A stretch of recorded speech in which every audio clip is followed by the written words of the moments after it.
Hello and welcome to the Slate Political Gabfest.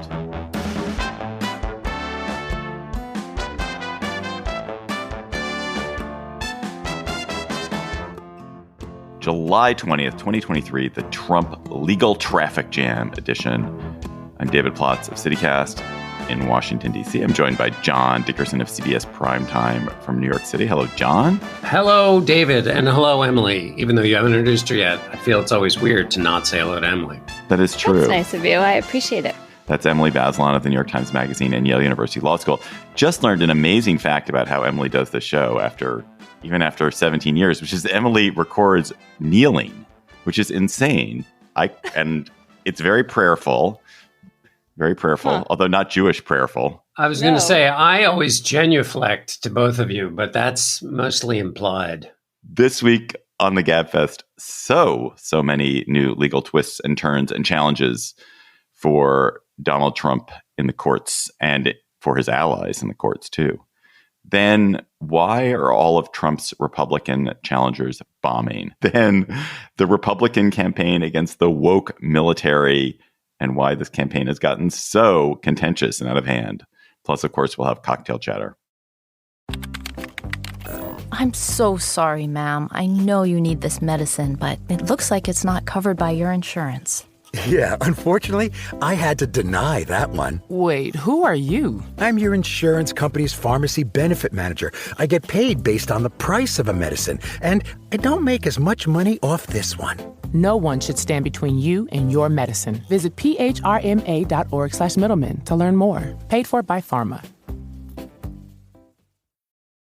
Special counsel Jack Smith has apparently signaled to former President Trump that he's likely to be indicted again, this time for crimes related to his efforts to overturn the election before and on January 6th. Meanwhile, Georgia prosecutors appear to be readying a case against Trump for interfering in their election.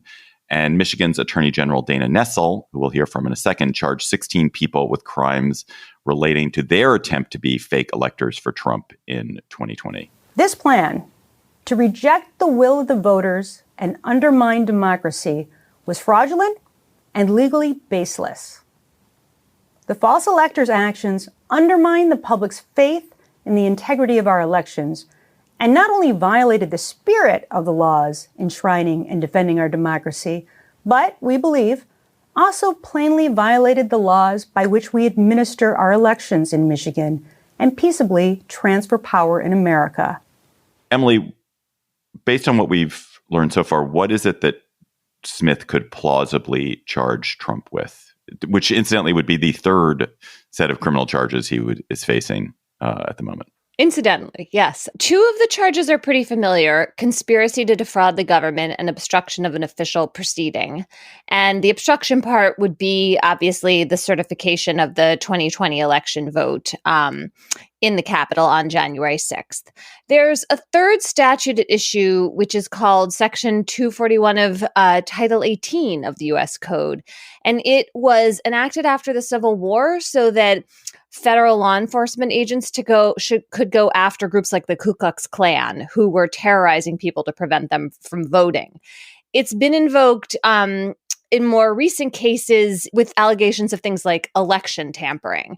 And I guess the basic theory here is that you can't mess around with an election, that there is a kind of criminal protection against falsely counting up votes or asking other people to falsely count up votes, and that perhaps that was what Trump was doing. I wonder if they do indeed bring a charge under this statute, if it will involve the allegations in Georgia or possibly Michigan, where, you know, we're seeing these fake electors being charged this week as well. Just to go a little bit deeper. So there's a charge which is related to sort of a fraud in fundraising, could be related to a fraud in fundraising, where Trump went out and asked for money from donors, claiming that it was to fund his legal fund. To fund his legal fund, even though he knew that that was a disingenuous claim. So that would be sort of the fraud claim. Then there's the obstruction of a legal proceeding of a congressional proceeding or government proceeding on January 6th. Where does the idea of ginning up fake electors and knowing that the electors are illegitimate, that would fall under the 241? I think so. I think that 241 could be used for a sort of varied set of charges that all have to do with effectively trying to overturn the results of an election.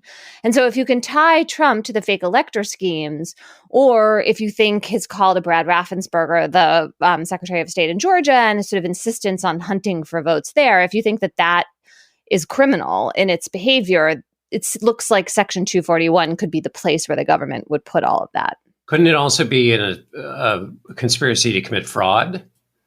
Yeah, I mean, it could. Defraud the U.S. because the election in the U.S. is, elections, that's how you'd be defrauding the election, essentially.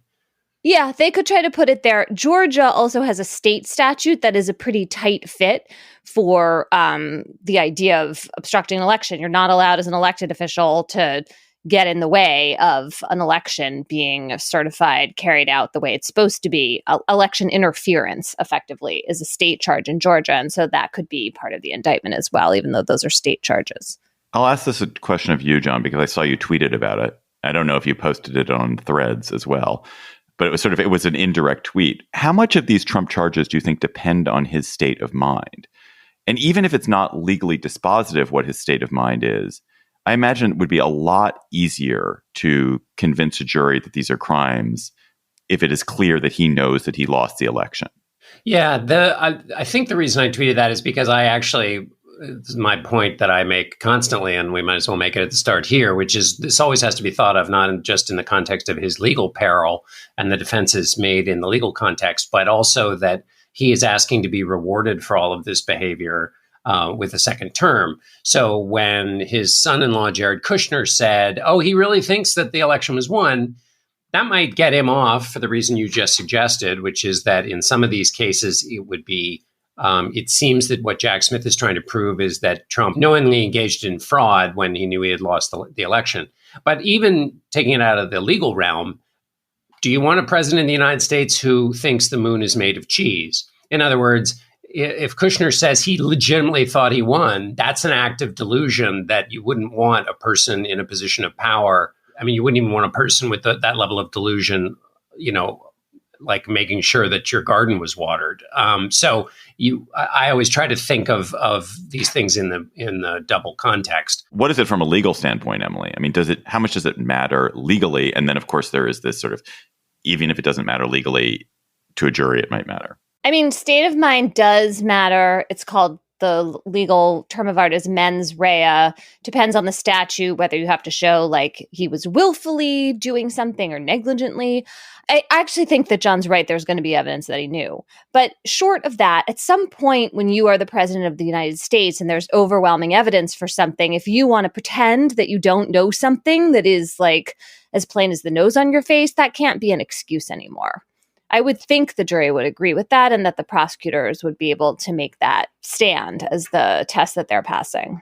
Let's get to the political response to this in a second. But before that, I am interested in your guys' take on the Michigan charges. So here we have the 16 people who put themselves forward as fake electors for Trump in Michigan and who signed a series of documents making false assertions about how they were legitimate electors for Michigan, have been charged by the Attorney General of Michigan under state charges there.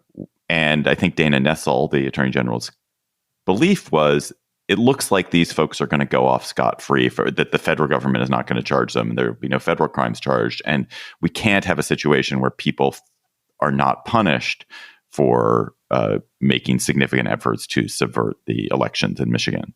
Were you all convinced by this, that these folks needed to be charged? Some of them are just, they behaved not well, but they're just like kind of everyday citizens who are Republican zealots. I mean, I'm never super excited about having the lower level people pay a lot of the penalty for behavior like this. I wonder if they're being charged so that they'll plead guilty to something relatively minor in terms of a penalty and then flip on the higher up people who really should bear responsibility for a conspiracy like this. I'm in favor of holding people accountable for this kind of fraudulent act because it just seems like a real threat to the functioning of our government. How low you need to go down the food chain? Yeah, I don't know. On the other hand, I mean, we should note that the Attorney General in Arizona Chris Mays has also launched an investigation that seems to be a version of sort of the Arizona version of what they tried to do in Michigan. So if Arizona, Michigan, and Georgia were the three states, it looks like there's basically action at all three state levels. The integrity of because elections are located in the states, it seems to me it is useful to have this happening at the state level. And that in a situation like this, where you have a president who relied in part on the maybe not self-actualization, but the inspired movement of those within his party, you do want to have some pressure on people to people to think for themselves, not to be able to sort of get off by saying, well, we were just kind of doing what the leader of our party was suggesting we do. And also in this case, it's clear that these folks were given warnings that what they were doing was not right. And they knew, for example, that they were supposed to gather in the Capitol. They were unable to gather in the Capitol, and yet they signed legal documents and lied and said they had. And so it's not, they did have dirty states of mind. There were dirty mens reas there, filthy mens reas all across Michigan. Just going back to the charges, when the charges that Trump faces, the one that really seems most dangerous to me, or the one that is most threatening, does have to do with not so much with what the January 6th protesters did in response to Trump's urging, not so much the fundraising. I'm willing to believe that both of those things are crimes, but it has to do with concocting a legal strategy where you get false slates of electors, where you try to strong arm the vice president. Like those acts, the kind of deliberate legal acts to distort, feel to me incredibly dangerous, and those have to dangerous for the country. Dangerous for the country, you mean? Yeah, and worthy of being charged. Just to clarify, that's the crown jewel in the charges to me. Is the legal strategy to do all this, less the instructing the protesters to go do stuff and not stopping them. That feels more ambiguous. Yeah, the instructing the protesters to go do stuff is, to me, the weakest part of it as well, because Trump, as usual, he does say the words peacefully protest in there somewhere. Eventually, too late, he tells them to back down. I just feel like we're going to get bogged down in a whole big dispute about free speech and, words versus actions. Whereas I agree with you that the legal strategy that seems like it truly was about overturning the election results are a set of clear actions. And, there are other people involved. John Eastman, the lawyer who was advising Trump, a couple of Trump advisors, Jeffrey Clark, who was in the Justice Department, Mark Meadows, maybe. Like, there are other people who have an incentive, who would also be criminally liable potentially, and have an incentive to testify against Trump to save themselves. So, John, the Republican response so far has been kind of muted from other leading Republicans, certainly not particularly condemnatory of Trump in advance of these charges. It's the usual line that we've heard so far. It's a politicized Justice Department, a weaponized Justice Department. And I assume this will not shake the race up at all or change voter behavior. But I would like to be wrong.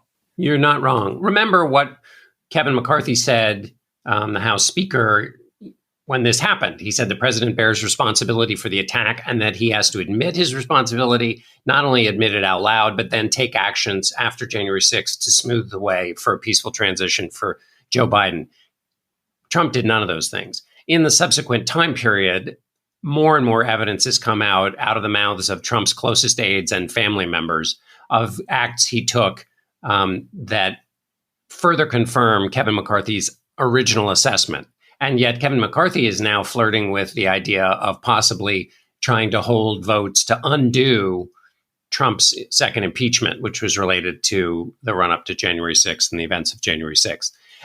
He's also being pressured by Trump and may very well give in to endorsing Trump for president. So Lindsey Graham is a similar person who said that it was that the president's actions were the problem on the 6th, that it was a major part of his presidency, that his staff was distorting the facts and providing misinformation. Senator Graham says that that this possible indictment for January 6th is frivolous, and he has endorsed Trump to running for president. So as more evidence has come out, the position has actually been to retreat from their harsher positions. Mitch McConnell's the only one who's stayed in the same place. But do you guys think these are politicians and their motivations are different than voters? Is there some set of voters for whom the accretive value of these charges peels them away from Trump, or just lowers enthusiasm, therefore ultimately lowers turnout? Or do we just not know that? Her name is Sarah McGillicuddy. She lives at 431 Locust Lane in Nashua, New Hampshire. There's a single voter. I don't think, more than one, probably not. It's what if it turned out that was a real address and a real person and you just made it up? That would be weird. What we've seen in the polling so far and in the response to other candidates, which we'll talk about in another segment, has been that the more there have been legal problems for the former president, the better his standing in the party has, by the measures we can tell, has gotten. Emily, last question on this topic. So we have documents case, this subverting the election case, federal for subverting the election. We have a New York state charges, payments to Stormy Daniels. Which we learned this week will stay in New York state court, according to a federal judge's ruling. We've got looming Georgia state charges, these Michigan electors charges, which don't implicate Trump directly, possibly Arizona. For at least the four potential criminal cases that Trump faces, how does this get staged? How do you even project manage this so you have a calendar where this can all happen?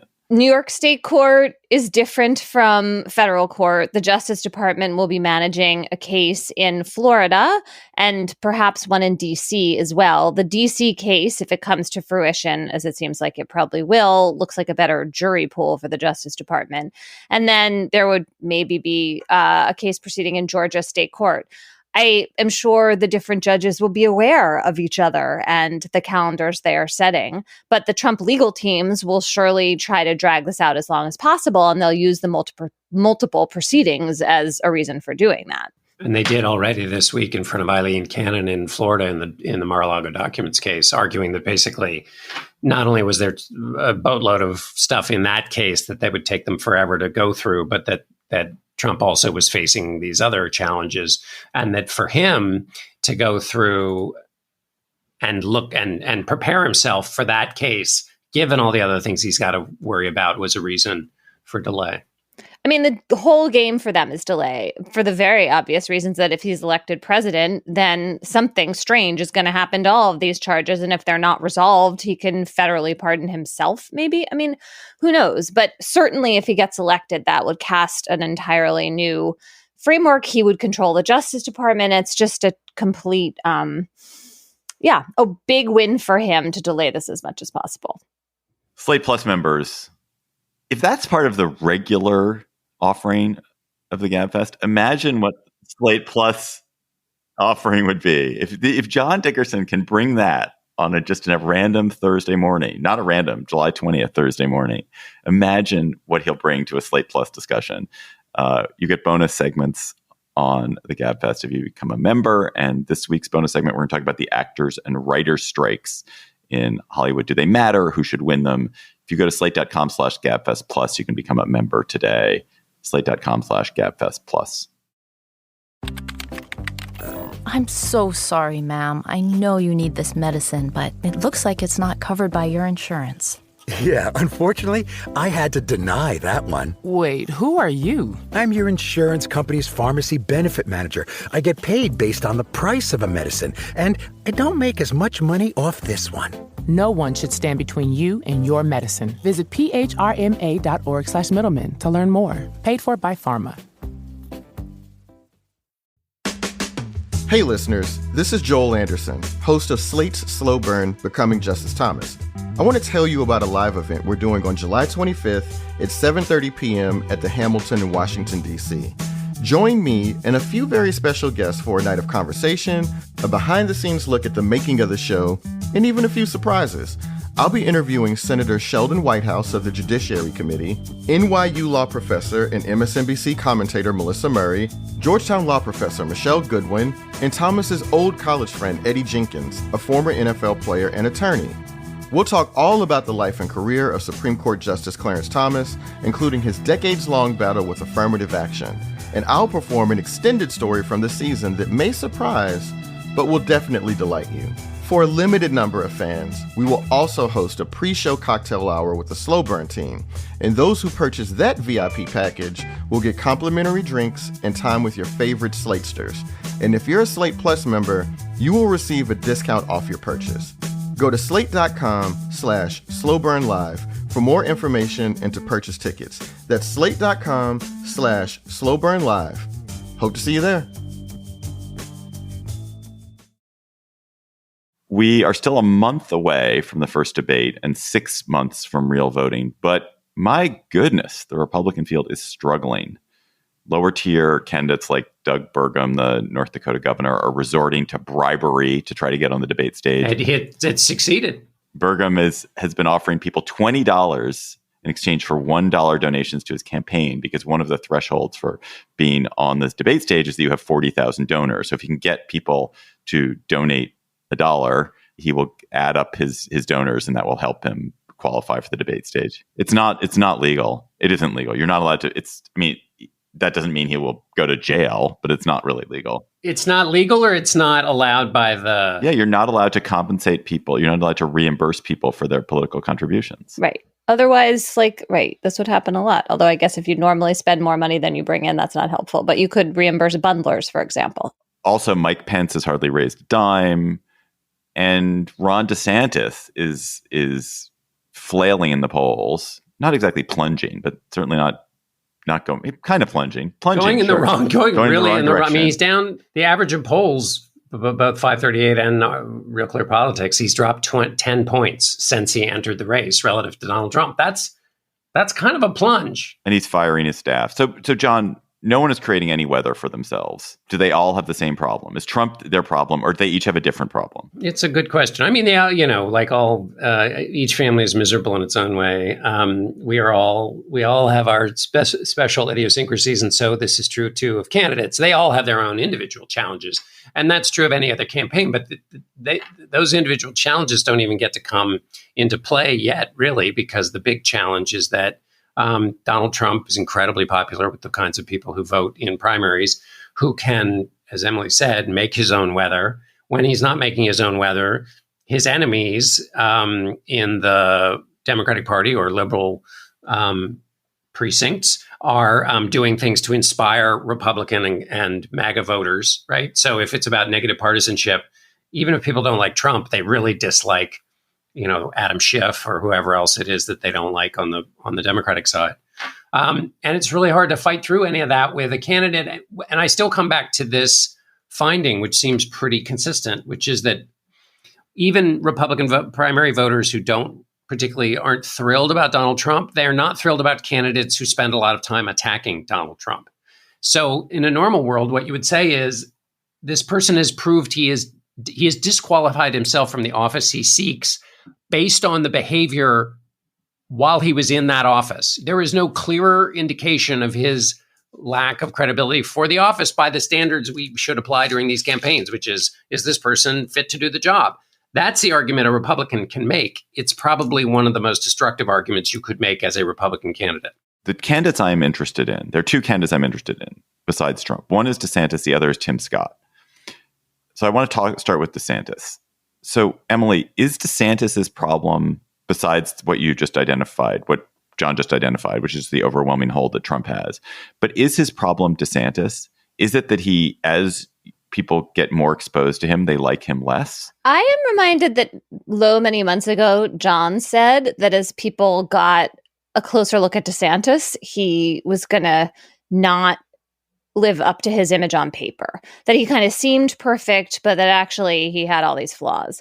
And I can't tell whether his problem is his kind of weird, off-putting personality, or whether the policy positions he has staked out and the whole, I am Mr. Fight Woke, anti-woke is just too niche. And even though he's done it, obviously, in this very calculating focus grouped way where he's going after this particular segment of the Republican primary, and I'm sure they have lots of voting data that suggests this is the right way to go, that it's still just not hitting, in part because Trump just occupies this space so beautifully himself, and that actually there's nowhere for DeSantis to go. And this notion that he's like super competent just doesn't come across enough. And I especially continue to think that the fight with Disney is a big problem for that. So I can't tell whether it's his personality, which we were warned of, or the way he has positioned himself, or some combination, or just the way in which, like, once you seem like a loser, you kind of like deflate like a balloon. I'd also like to add a little corollary to what I said earlier, which is that if you view, as many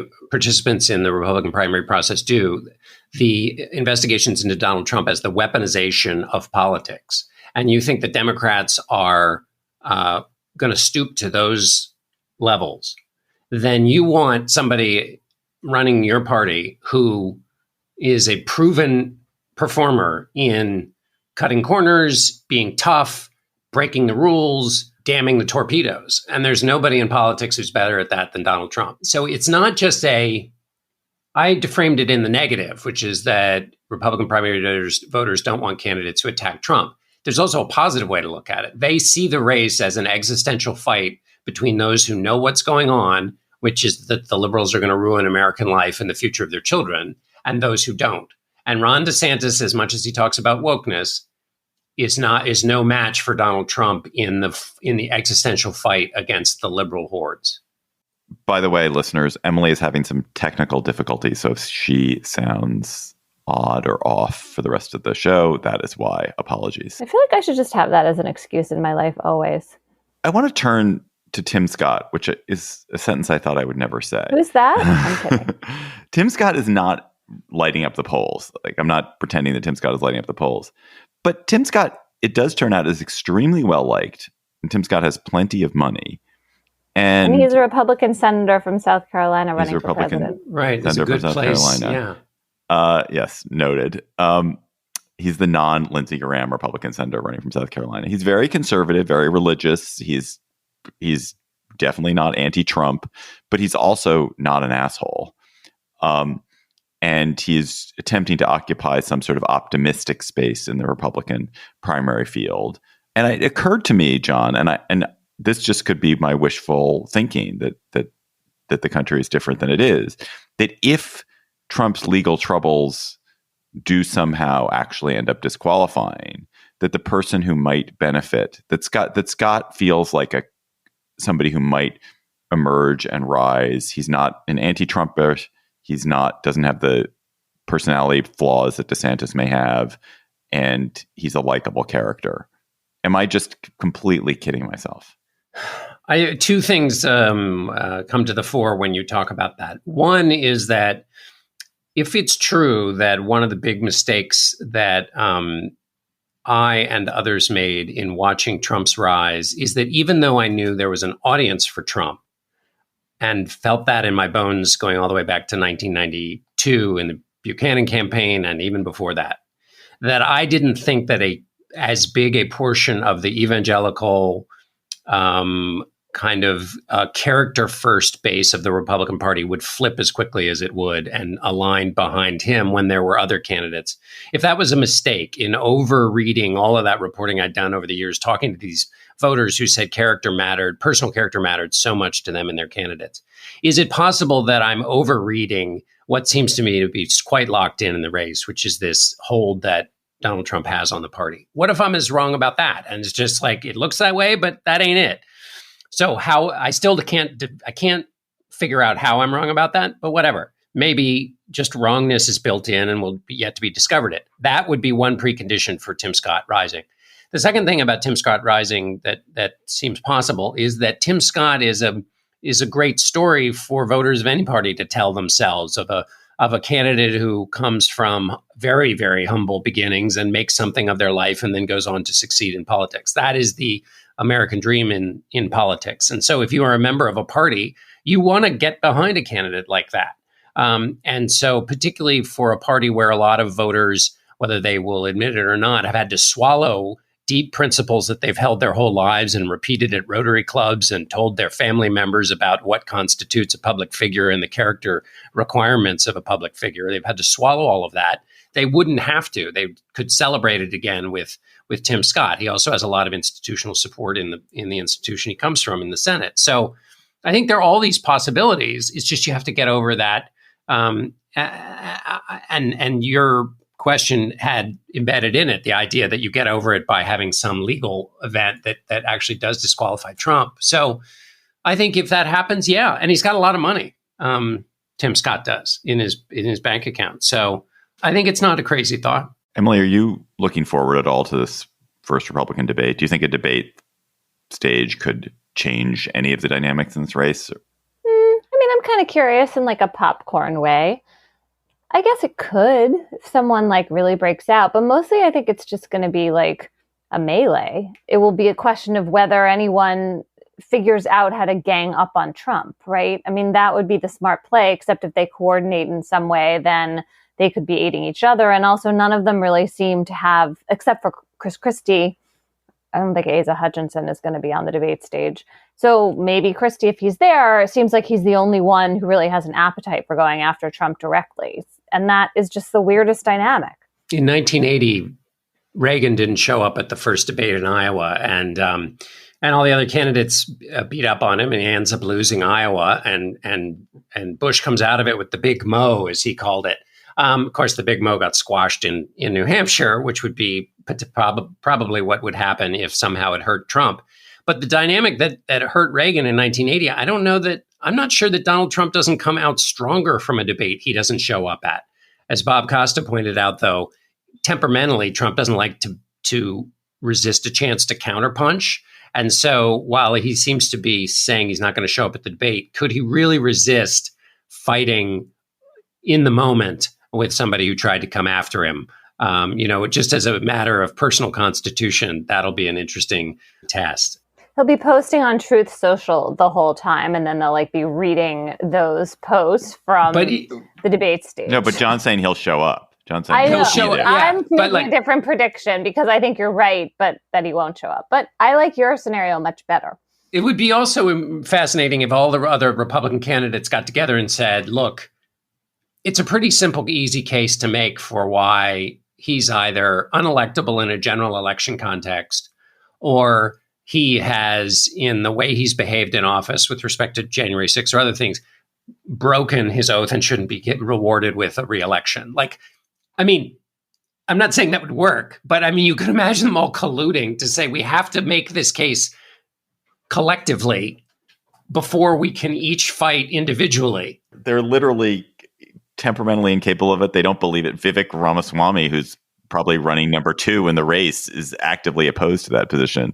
So good luck. Yeah, that was probably the most delusional, fantastical thing you've ever said on the show. We have another Gabfest Reads dropping in your feed this Saturday. It's my conversation with David Grann about his marvelous new book, The Wager, about a shipwreck in the 1700s. It is a brilliant and gripping and thrilling book. And David is just delightful to talk to. He, of course, is the author of so many of these modern classics, adventure and exploration, The Lost City of Z, for example. And you can get that in your feed on Saturday. Gabfest Reads. Alabama Republican Senator Tommy Tuberville, a Trumpist former college football coach, has single-handedly blocked the Senate from approving hundreds of military promotions to general and admiral, including promotions of branch heads, branch chiefs, till the Senate votes on whether to ban the military from paying the travel expenses of service members who have to travel for abortions, which the Secretary of Defense, Lloyd Austin, has authorized the military to do that. Meanwhile, House Republicans have hijacked the National Defense Authorization Act, which is a bill that has to get passed every year in order to fund the Pentagon. And they've passed an NDAA that ended funding for abortion travel, ended all diversity programs in the military, prohibits paying for any policies to mitigate climate change by the military, and stopped trans health care in the military. So, John, traditionally, the NDAA is a bipartisan bill, not a lot of political posturing. But this pass the House with basically no Democratic support. It will definitely not get through the Senate as written, but something has to get through the Senate. So where's this going to end up? I don't know. I mean, Schumer has said Tuberville can get his vote. It's not exactly clear what that means. So essentially, Tuberville's argument, which, if you believe what he believes, is not crazy. This is what he believes. He's a senator. He gets to do this. Like and he's gone far further than other senators, but other senators have held up nominations before. Well, Rand Paul is holding up all State Department nominations right now, including dozens of ambassadors, until he gets a bunch of documents on the origins of COVID. This is a bad system where one senator can hold things up. But you're right that if you are living the courage of your convictions, then you use it, I guess. And it is a bad system. On the other hand, when it has worked, it's a good system, which is to say, hey, we all got to live in the same space tomorrow. So let's, it refreshes, or should, the kind of we're all in this as legislators together process. Now, it doesn't in this. And this is, to the extent that this has institutional downsides, that's one of them, which is Tuberville is not, Tuberville is doing what other senators have done. Again, he's doing it in a far more extreme fashion by taking on 260 military confirmations or nominations, which they could vote on one by one. They're done in block. And he's basically saying, well, do them one by one. If you did that, according to Jack Reed, who's the chairman of the Senate Armed Services Committee, it would take 27 days if they voted around the clock. So obviously they're not going to do that.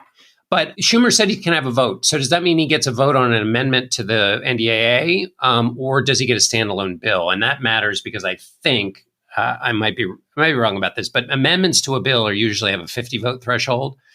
So this can come and go quickly. If it's a 60 vote threshold as a standalone piece of legislation, Tuberville's argument is basically this is not something the Pentagon should decide on its own. It should be something the American people have a say in. Abortion is something Americans care about, and so they should have a say in it. That's his point of view. And so he wants the Senate to speak for the American people by some piece of legislation.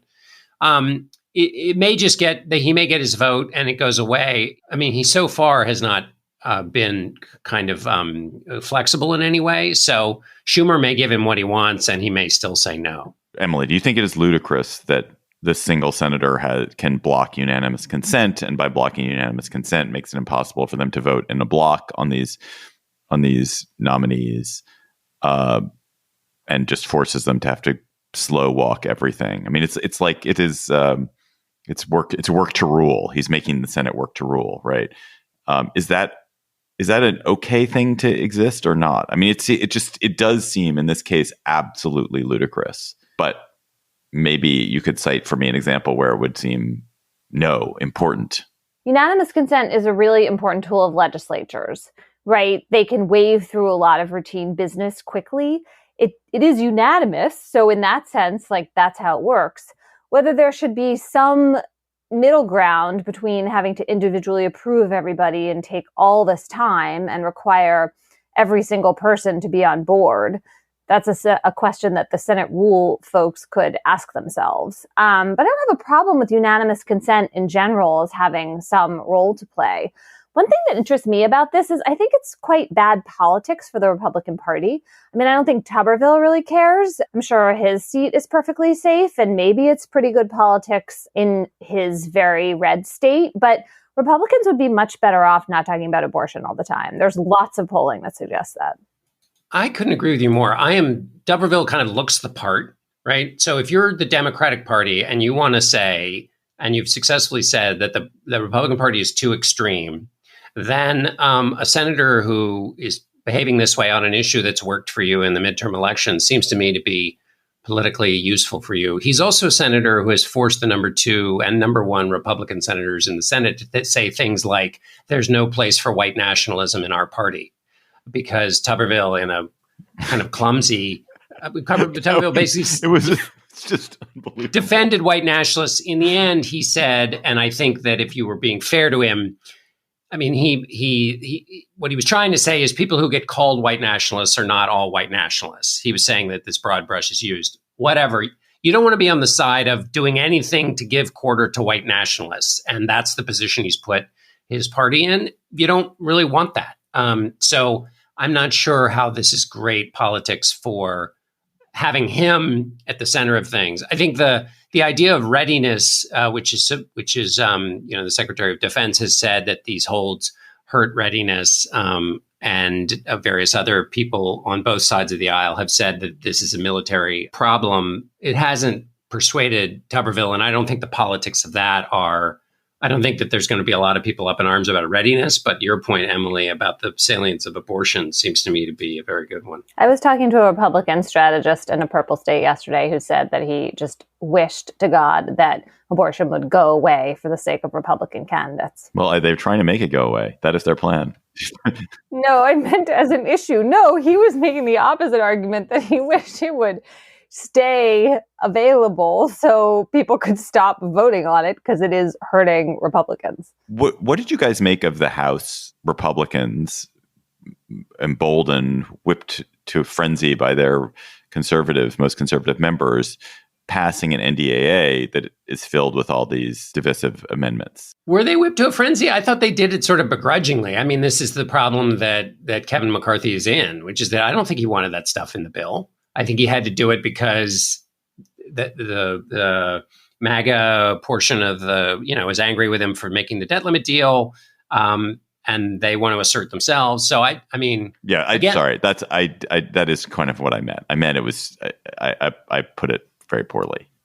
But I think you also have a Tuberville problem in the House when you have Congressman Eli Crane talking about colored people when talking about having, I guess it was with respect to diversity programs in the military. You don't want to be the party in which that is, in the news a lot. So that is among the problems. Also, just if I can stay on this for a moment, Crane said that we don't want our military to be a social experiment. The military and the integration of the military is probably one of the most successful and leading civil rights events of its era. And the military itself is very clear about the crucial nature of that diversity and has gone to great lengths to defend and promote it and has no compunction about doing that. Is it okay, though, to lard up a bill like this with your anti-woke agenda? Feels like what the House did is totally fine. I didn't get the indignation that, we've taken this bill that's normally passed with bipartisan support and now we've politicized it. I was like, yeah, I mean, that seems fine. Go ahead. I mean, I don't know. Why is it so great that everything's getting politicized? Can't we just have a normal government where people pass the basic tasks of the government and not everything has to get wrapped in the darkness of the culture wars? I mean, sure, I guess it's okay, but it doesn't seem beneficial. No, I disagree with all the policies and think they're terrible. But even if you loved all the policies, why is this the vehicle for them? Well, couldn't you imagine though, if the foot were on the other shoe, so to speak, that you could certainly imagine that liberal Democrats would hold up the NDAA in order to protect abortion rights if there were a Trump administration doing the opposite. I can totally imagine that, and maybe that's not a great idea. Yeah, but I guess my point is, we should just pay people who work in the military. I meant arguing that that protecting abortion rights is such a fundamental right to be protected, and that the Supreme Court has so overreached that one must, because of the seriousness of the issue, politicize this thing that hasn't been. In other words, doing it in this way, not just that you're doing it. But breaking the glass is a sign of how urgent the moment has become, and that's why you do it. And do you see what I'm saying? It's making a virtue of taking this thing that has not been politicized because the moment is so dire.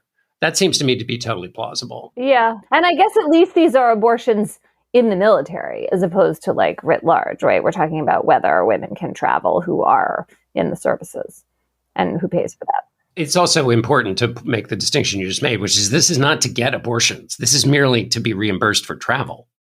Let's go to cocktail chatter. When your promotion has been put on hold and therefore you're just sitting there drinking, waiting for the Senate to confirm you to be ambassador to Uruguay or admiral, what will you be chattering about, Emily? I read a really interesting study this week from the Center for Justice Innovation about why young people in Crown Heights, Brooklyn, in this case, carry guns. And it's this innovative model. They got 100 mostly young Black men, ages 15 to 24, to show up and overcome the trust concerns they might have, to just talk about what they're carrying guns for. A lot of what they said matched up with the reporting I did for my book a few years ago, that people are carrying because they think it's the best way to protect themselves. They have a kind of generalized fear or a fear of particular people coming after them. There are people who carry for their image. They think it'll make them look tougher and better.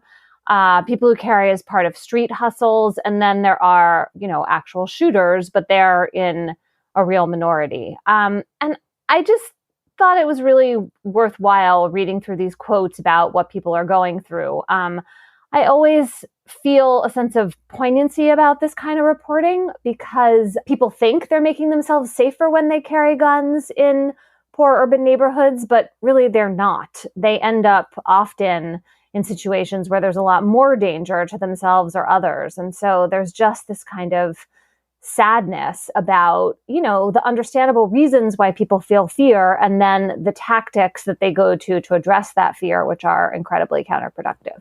So anyway, the study is called Two Battlefields, Ops, Cops, and NYC Youth Gun Culture. It's by Elise White, the same Spate, Javanti Alexander, and Rachel Swainer, and it's from the Center for Justice Innovation. John, what's your chatter?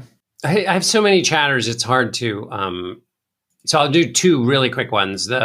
And one is the saddest, most amazing feature that the Times did on what is war to a grieving child. And it's the story of kids in Ukraine who've lost their parents. And it's just overwhelming and amazing and just beautifully done. The other thing is a piece by Jenna Smilik and Ben Castleman in the Times about the pandemic labor market myths.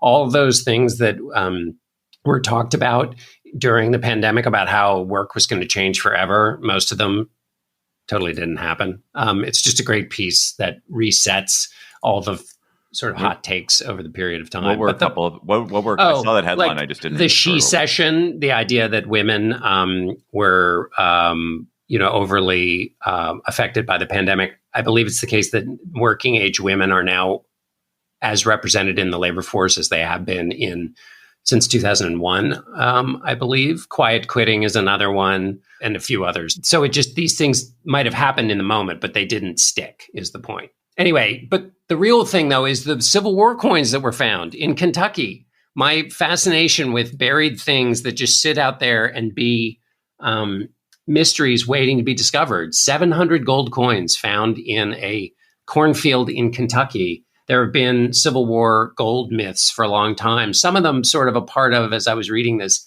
part of the lost cause myth, the kind of idea that,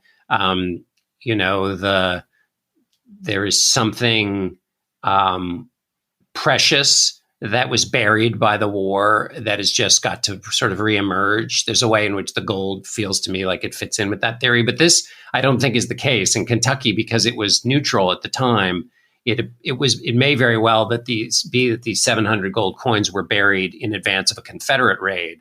And if you read about it, you go into the wonderful world of numismatic specificity and the people who are tumbling head over heels in joy and wonder at what was found. These Liberty Gold double eagles that were minted in 1863 and some other coin that was minted only in a single place. That might be the Liberty Gold double eagle, actually, now that I think about it. But anyway, you just spend a tiny moment in this super intense, in addition to the kind of mystery and wonder of it and the anonymous guy in Kentucky who found it and now has millions of dollars, this just very intense subculture was fun to dip into. That can lead into part of my chatter, which is that, as I think I've mentioned, I do this tour of a secret fort here, secret Civil War fort in the forest of Washington, D.C.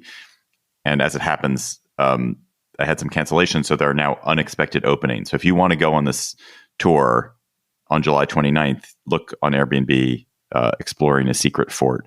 I know that my tour attendees are almost all Gabfest listeners, so some folks have asked about openings, and there are some openings. People do love that tour.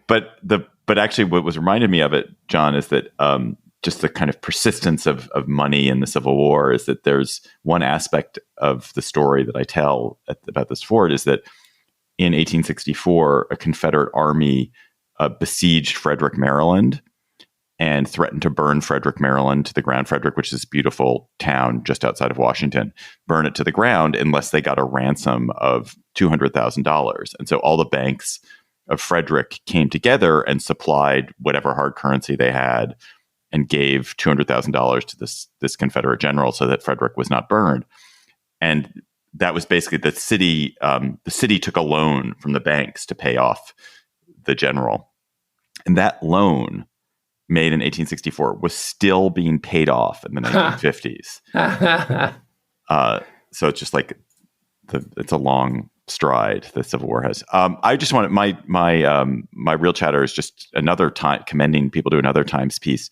Katie Weaver has an extremely funny, charming piece, My Impossible Mission to Find Tom Cruise, in which she attempts to just learn anything about Tom Cruise's life. Tom Cruise has the most secret life, and no one knows where he lives. No one knows anything about him. And so she just attempts to figure out, where does he live, or where does he spend his time? Can I learn any fact about Tom Cruise's private life? And that was her goal. And the story is her attempt to do it. And it's a Shaggy Dog story. Katie Weaver is a genius of Shaggy Dogs. Very charming Shaggy Dog story.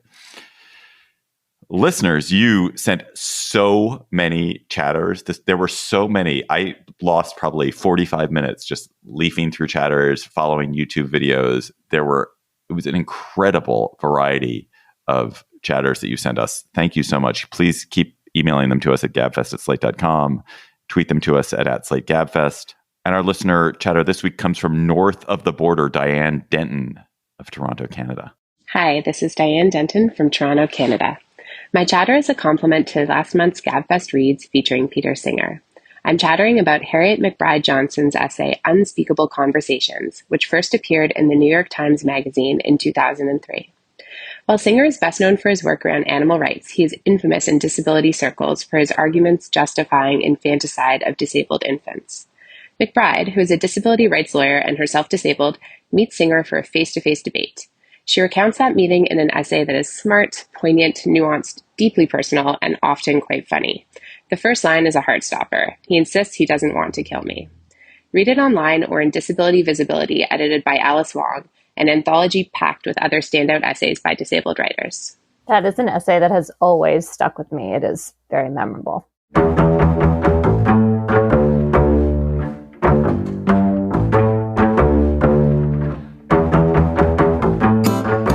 That is our show for today. The Gabfest is produced by Shana Roth. Our researcher is Julie Hugan.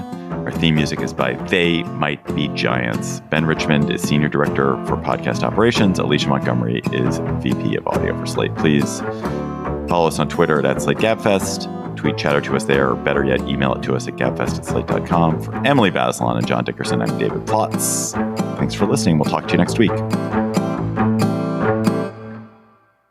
Hi, Slate Plus. How are you? As you know, I'm not even going to pretend that some of you don't know this.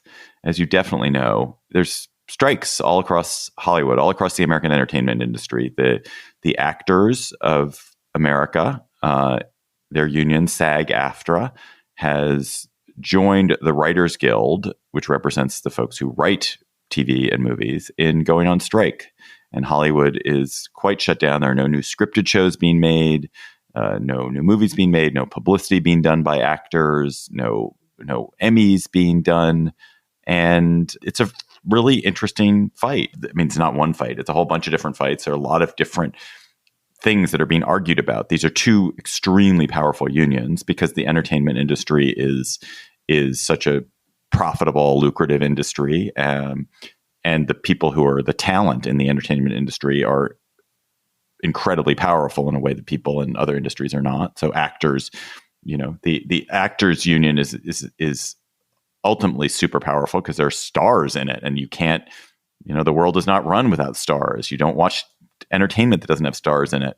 And the Writers Guild is really powerful because they create these works that are so powerful and so moving and so funny and so joyful, and that we all want to see, and that can't just be done yet by robots, although soon enough, which is part of the issue. And so these unions have a lot of leverage, but they're up against very powerful forces too. And so we wanted to talk about what they're fighting about. Like, it feels to me like there are lots of smarter people than us have dealt with this, but there are two kind of main fronts that they're fighting about. One is the fact that streaming industry has fundamentally upended the economics of television and movies, such that television in particular, that the kind of system whereby you'd get, if you were a writer or an actor, you'd get paid over years for work you did earlier because it would be rerun in different forms on different channels. That model has decayed. So there's barely any of that left. And that the new streaming model, there's not nearly as clear a path to something gets streamed, and therefore the writers and actors who have created that thing get some compensation for the continuing consumption of that product, that the payments tend to be more upfront rather than residual. That's one big thing. And the second big thing is an enormous anxiety among writers and actors about the effects of AI on their industry and how that will disappear work for lots of them. And so I'm going to stop talking and let's discuss any of those issues. The AI, just to grab the last thing you talked about, for actors in particular, the compensation, for using your likeness and having it be generated into something that goes on and acts and does things, but is completely not your act. I mean, is your likeness, but that's it. The rest of it's all computer generated. That seems so frightening, and the position seems so wide apart. That was just a snippet from our Slate Plus conversation. If you want to hear the whole conversation, go to slate.com/GabfestPlus to become a member today.